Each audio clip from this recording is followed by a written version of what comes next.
હવે આપણે કઠોળના ઉપયોગ વિશે જાણીશું. આખું ધાન હોવાથી આપ ઈચ્છો તો સંપૂર્ણ કઠોળનો ત્યાગ પણ કરી શકો.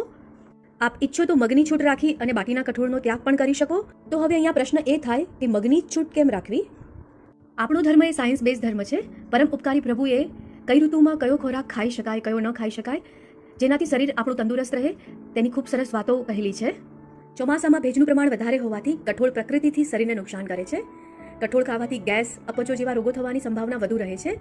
તેની સામે મગ એ બારે માસ વપરાતું કઠોળ છે. મગ સુપાચ્ય છે, તેનાથી પાચન ક્રિયા સરળ થાય છે. તેથી ઘણા લોકો આખા ચોમાસા દરમિયાન મગ સિવાયના તમામ કઠોળનો ત્યાગ કરે છે. તો પર્યુષણના 8 દિવસ તો મગ સિવાયના તમામ કઠોળનો ત્યાગ કરી શકાય.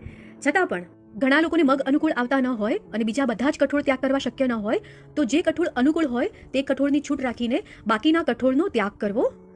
ધારો કે કોઈને તુવેર અનુકૂળ આવે છે, તો તુવેરની છૂટ રાખીને મગની સાથે તમામ કઠોળનો ત્યાગ કરવો. આ રીતે તમારે ત્યાગની ધારામાં આગળ વધવા